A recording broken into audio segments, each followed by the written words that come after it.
Hi everyone, I'm Emma Everett, Client Advice Manager and Chair of the Residential Investment Committee at Momentum Wealth. Today I'm joined by our Managing Director, Damien Collins. Thanks for joining us, Damien. Thanks, Emma. Good to be here. Now, Damien, in recent weeks we've seen some important announcements around building stimulus packages from both our state and federal governments designed to stimulate some activity in our residential construction sector. And now, these are particularly relevant to first home buyers where they still qualify for the first homeowners grant as well as duty exemptions. And so this could mean a $70,000 advantage to a first homeowner entering the market, depending on the property and the pricing of what they choose to buy. Now, Damien, there's been a lot of debates over the years about building versus buying established, and there's strong camps on either side. There are some dangers to building, and one of them is the oversupply in some parts of Perth that have a lot of land for sale. What's your take on this with respect to first home buyers? Well, it's raining money, isn't it? And I think a lot of the first home buyers, we've seen it already in the West Australian market, where first home buyers already are flocking to land estates and buying blocks, and they're going to sign up with builders. And I guess it sounds good in theory, and look, we all want free money, don't we? But this happened even with the 10,000 grant. If we go back 5 or 6, 7 years in WA, when they took the grant, first homeowners grant off off established and put it onto new, there was a big shift. A lot of people went and built houses in Baldivis, Allenbrook, Alkimos, and the Perth market as a whole did definitely go down over that 5 years, but a lot of those people went down substantially more than the market because of that oversupply you were just referring to. And that's always the challenge when we look at properties, whether it's for owner, occupier, or investor. It's great to get some free money, but anywhere there's going to be a lot of supply really holds back your capital growth, and in a downturn it accelerates your capital decline. And there's going to be a lot of people, unfortunately, in this environment who go to those outskirt areas and who are going to find themselves in some serious financial challenges in the years ahead. So I'd certainly be encouraging, if you want to build a house and it's in an infill area where there's not a lot of competition, that's ideal because you're going to get some bonus money, maybe up to 70. And if you're a first home buyer, and you might be able to buy a block and establish it, there's not going to be lots of other people, and why not take advantage of that if you can? Absolutely, and the advantage of those established areas with infill lots, which might be 200 to 400 square metres, which quite honestly is not that much smaller than cottage blocks in a new estate right now. Even if you go as far as Alkimos, there's plenty of 300 square metre small blocks that are for sale. The advantage, of course, is that you're closer to a lot of the growth drivers and amenities. So for your own personal use as a first home buyer, you're closer to employment, cafes, the beach, the city, but those things drive the growth of that property long term. They're also less vulnerable to lots of supply, not just today, but for years and years into the future. And that's another factor that buyers overlook. They look at what's remaining in the estate today, but they don't think about the next stage and the next suburb that's coming year after year, which will hold back the growth of their investment. And I certainly think there is some opportunity. I mean, Perth is at a low end. So look, when you're buying for your own home, obviously the capital value and capital growth is important, but it's also lifestyle. So I get that. I think if I was a first home buyer and I wanted to get something new, I'd certainly stick miles clear from those outskirt areas because they're going to get smashed. You can still get the grant.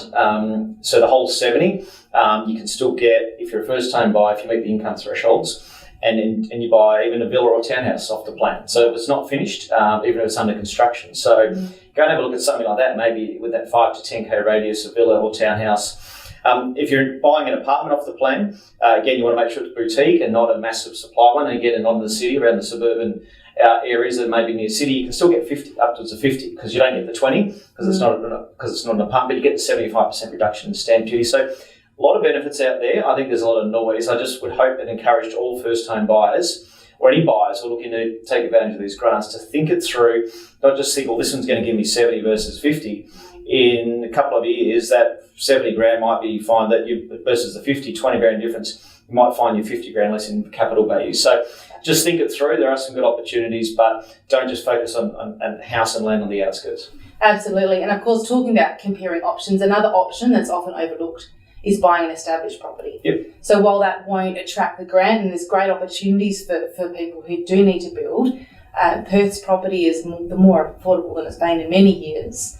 And there's many suburbs and areas where people can get a property in a good blue chip location for $430,000 or less, which qualifies them for no duty, or up to $530 for a discounted rate of duty. And so particularly as the building market gets more competitive and perhaps some of those packages aren't as competitive on price as they were 3 months ago before this grant was introduced, there might be some good value buying opportunities there. Now, the other advantage, of course, of buying an established property is that it does have higher land value. Why should first-time buyers take this into consideration? Well, that's the ultimate driver of growth is the land value. So buildings fall to rubble over 40, 50, 60 years. It's the land that appreciates. And so anytime you're buying a property, you want to think, well, what's the relative land value component to that? And the higher, the better. Because it's going to be more likely to grow in value. It's still going to be in a good area, so it could be a high land value component, but in an area that's not going to grow much more. But you've got to factor all those things in. But if you're only on a very small land value component, your capital growth is guaranteed going to be less. It's just the reality of the world. Absolutely. Now, of course, talking about doing our homework, there's a couple of other areas to cover off. One is finance, of course. We've heard from a number of lenders already that they won't consider the grants and stimulus money towards their client's financial position. So while that money might come in handy for paying down the value of the building contract or perhaps for extras like landscaping, which normally you'd have to pay for, the bank won't consider it when it comes to the deposit. Now, that might change over the coming weeks as lenders decide to assess these stimulus packages and what it means for their own lending packages. So our recommendation to all first home buyers is to get independent finance broking advice, particularly before you're signing any land contracts or any house and land contracts. It'd be a terrible position to have committed to a block of land and then find out that you won't qualify for finance in time to get the stimulus money by the deadline. Yeah, and that's really important. The deadlines for both state and federal are the 31st of December contract, and even the federal one is 3 months starting. That's going to be a real challenge. As the building industry ramps up, by the time you sign a building contract and get on site with the backlogs through the council, because and the building companies are all downsized, it's not that easy to ramp back up quickly. So you just want to be very careful and get independent. Go and talk to your broker and certainly get some independent advice about maybe what's the best strategy for you. Because if you end up buying a block and you can't get there in 3 months, you lose the 25,000 federal. So all those things are really important to know. Absolutely. Now, for some buyers, this building grant will be the perfect opportunity to get into their first home sooner. And so for those buyers that do choose that building option, any final advice on navigating the building process itself? Well, for a person who hasn't built before, it's quite a minefield. You've got to really understand, and a lot of people don't. And what are the specifications? Often the contracts are quite vague. You want to look at the quality of the build, check out the builder. I mean, that's something that is really important. Some builders, unfortunately, don't always survive the test of time and they go out of business. So the quality, there's a lot of homework you really need to do on checking out the builders and the building companies you're going to work with. And that's obviously what we do in our development when we manage new builds or even single houses for clients. It's that thorough due diligence on the builder. You got to make sure the quality is going to be there, that they're still going to be there. And importantly afterwards, because anytime you do a new build, when you finish the project, it's just the reality. There's always going to be some things that need to be fixed and tweaked.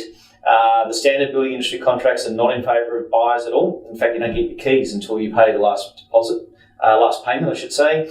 We try and reframe those contracts so there's a retention fund where possible, and that the client still has the money in a retention fund to make sure that the builders are going to do what they're meant to do. But ultimately, the best thing is having a quality builder, because then generally those things start to not be an issue anyway.